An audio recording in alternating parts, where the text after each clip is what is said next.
In 1967, Seligman and Meyer ran an interesting but brutal study. They got a group of dogs, put them in harnesses and gave them shocks again and again. At first they tried to flee, but after a few tries they learned they couldn't escape and stopped fighting back. Then they moved them to a setup where they could jump to avoid shocks, but they were conditioned to helplessness. The thing is that the same thing happens to us humans, though not as obvious. We keep trying and failing, and over time we learn that same helplessness. We simply give up and become psychologically confined, like those dogs. Another experiment, though probably not replicable, really makes my point clear.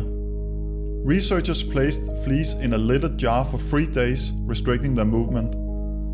After removing the lid, the fleas never jumped higher than where the lid had been, and they continued this behavior for the rest of their lives.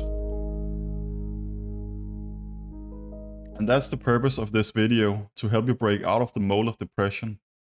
In this video, we'll look at depression from a behavioral activation point of view, which is a scientifically proven therapy.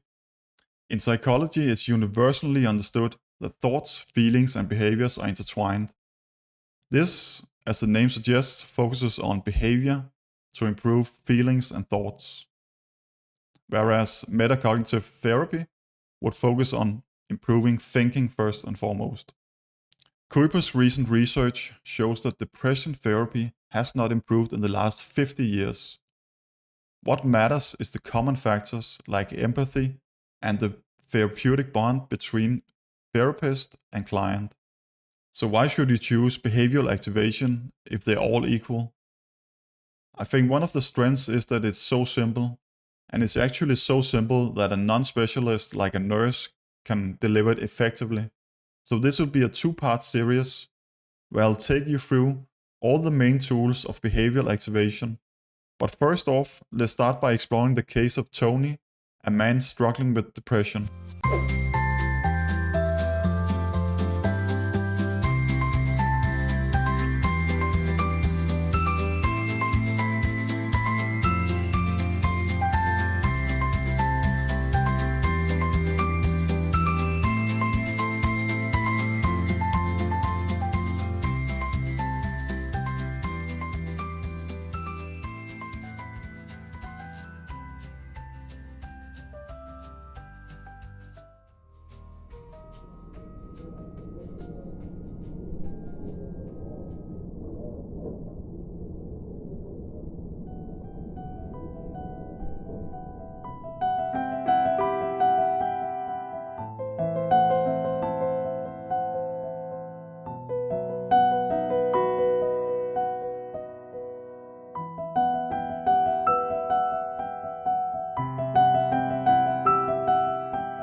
We'll start with a simple tool called the ABCs, which stands for antecedents, what happens before behavior, behaviors, what you do in response, and then consequences, what happens after. By using the ABCs, we can break down and understand patterns of behavior, especially how they might spiral and keep us stuck in depression. This helps us identify triggers and shift us towards positive action. Let's walk through the story using the ABCs to see how it all connects. First, the antecedent of what happened. Tony lost his job, a big life event. Next, the behavior or how he feels. This sparked emotions like sadness, anxiety, stress, shame, and withdrawal. Then the consequences of what he does or doesn't do. Tony began staying in bed, avoiding people, drinking, eating fast food, watching TV, and skipping workouts. As you can see, what he feels and what he does feeds into each other. This is called a vicious cycle. For example, he feels shame and that leads him to avoiding his friends, which in turn might increase his shame and anxiety, and so on. Also, when he ignores his friends' texts and calls, they in turn might contact him less, which increases isolation and negative feelings even further. This is a vicious cycle where depressive symptoms like sadness or withdrawal and maladaptive coping strategies like avoiding people or staying in bed reinforce each other. This keeps depression going strong over time, and that's exactly why it makes it so tough to break free from depression. This is a common trap and is so important to understand. A key psychological principle is that behaviors feeling rewarding stick around, while those feeling punishing get avoided. This explains why Tony's depression keeps him locked in harmful habits. Imagine Tony at home feeling sad and tired when his phone rings. Ignoring it is the easy choice. It brings instant relief and reinforces that habit. Let's say he picks it up and his friend invites him to a party. Again, saying no is the easy option with instant relief, but if he says yes, there's no immediate reward. Then, at the day of the party, he has to push past his own resistance because he feels down.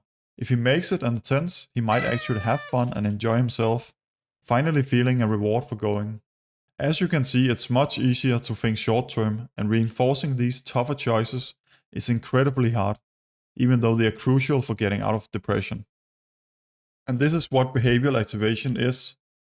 First, we identify behaviors that alleviate or fuel depression, and then we increase the antidepressant behaviors, like exercise or hobbies, and decrease the depressive ones, like rumination and avoidance. We do so by breaking tasks into manageable steps to create momentum and confidence and to make it less overwhelming. And finally, because challenges are inevitable, we overcome obstacles by problem solving and adjusting plans to keep moving forward. Before proceeding, let's look at the International Classification of Diseases definition of depression to make sure that we have a shared understanding. A depressive episode requires experiencing at least 5 of the following symptoms nearly every day for at least 2 weeks, causing significant distress or impairment. In ICD-11, there are 3 different clusters. There's an affective cluster, a cognitive behavioral cluster, and a neurovegetative cluster.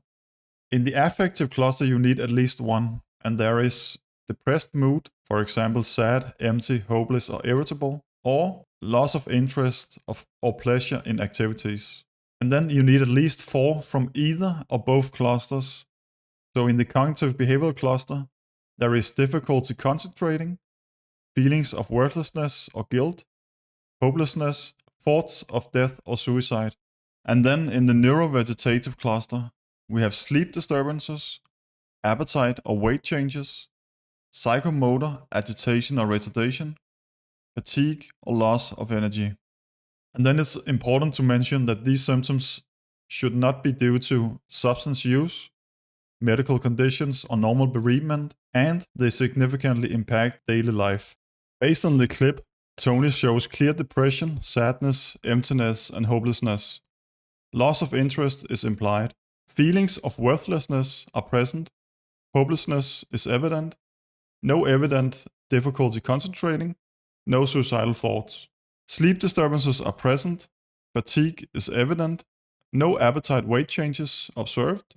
No psychomotor agitation, so that is restless movements from tension, anxiety, or psychomotor retardation, which is slowed speech, slowed responses, or physical heaviness.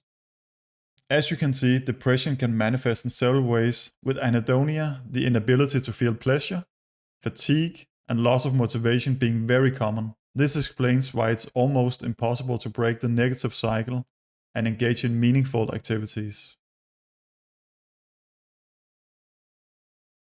Most people rely on the inside-out approach, where emotions drive action. You wait to feel motivated before acting. For example, you might go hiking when you feel energized. However, for those with depression, this approach is a trap, as the right feeling to socialize a hike rarely comes. This is why we must adopt an outside-in approach, prioritizing action over emotions.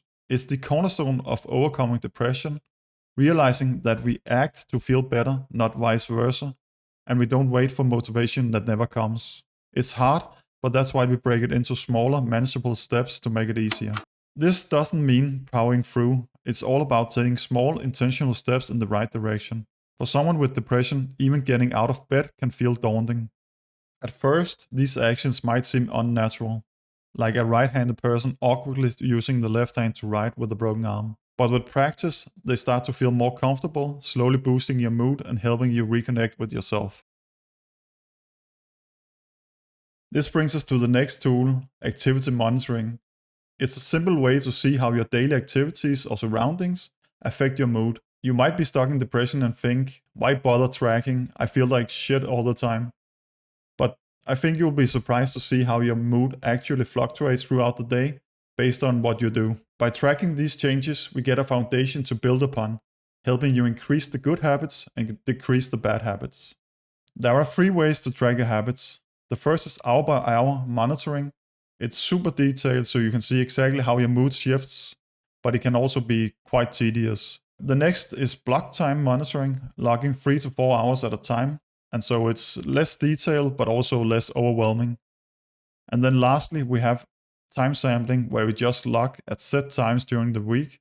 It's very convenient, but it also misses a lot of details. I made this example based on our friend Tony.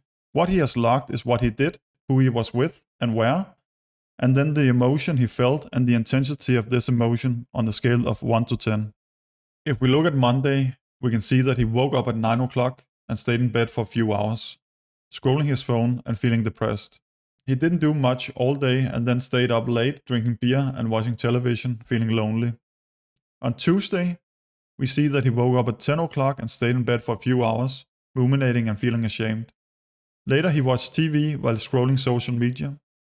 At 5 o'clock he walked to the park with his brother and felt happy, but then he went home, drank beer, watched television, staying up late. If we look at Wednesday, it follows a similar pattern, but at 8 o'clock he meets a friend and feels hopeful. By looking at this, we can see only 2 positive moods and a lot of unhealthy habits, like drinking and eating fast food. He's not being productive, getting any exercise, and his sleep pattern could be better. Using activity monitoring as our foundation, let's take the first step, planning activities to lift your mood and fight depression. We will review the activities that brought you joy, but also look at your past and see what you enjoyed there, like hiking and working out.